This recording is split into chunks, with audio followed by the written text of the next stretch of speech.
প্রত্যেক জিনিসের শুরু আছে আবার শেষও আছে।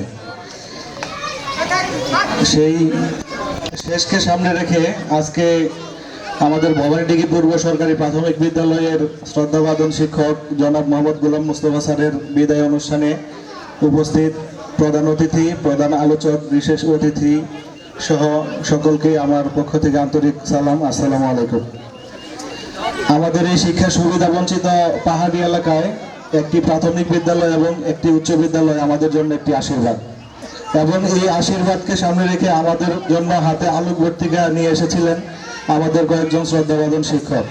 তার মধ্যে আমরা প্রাথমিক বিদ্যালয়ে পেয়েছিলাম আমাদের এই গোলাম মোস্তফা স্যারকে। আরেকজন স্যার ছিলেন প্রধান শিক্ষক, ওনাকে আমরা এভাবে বিদায় দিতে পারিনি, আল্লাহ তাআলা ওনাকে নিয়ে গেছেন।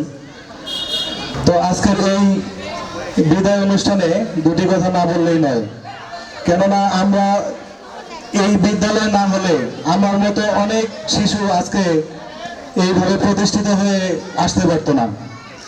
অনেক পোলাপান শিশুকালে মানে ছোট থেকেই শিক্ষা বঞ্চিত হয়ে তারা বিভিন্ন কাজে জড়িত হয়ে পড়তো, কিন্তু লেখাপড়ার আলো তারা দেখতো না।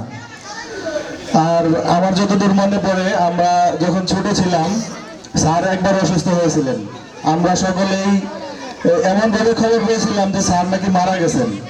তো আমরা খুব কষ্ট পেয়েছিলাম। তারপর আমরা সেই ছোট সময়ে স্যারকে এই আমবাড়িয়ার পথ আমরা হেঁটে হেঁটে দেখতে গিয়েছিলাম।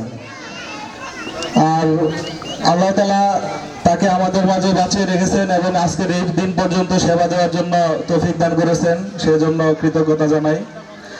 আর আমি যখন ছোট ছিলাম আমার বাংলা নামটা আমি লিখতে পারতাম, কিন্তু ইংরেজিতে আমার নামের স্পেলিং কিভাবে হবে আমি জানতাম না। আমার যতদূর মনে পড়ে আমি স্যারকে বলেছিলাম যে স্যার আমার ইংরেজি নামটা আপনার হাত দিয়ে লিখে দেন, এবং স্যার যা লিখেছিলেন আমি আজ পর্যন্ত তাই রেখেছি, এবং সেই এনামুল হক নামটা আজও আমি স্যারের যেভাবে লিখে দিয়েছেন সেইভাবেই লিখি। তো এরকম সকল ছাত্রছাত্রীরা এই স্কুল থেকে যারা পাশ করে বের হয়েছেন সকলের এইরকম মনের আবেগ অনুভূতি আছে স্যারকে নিয়ে।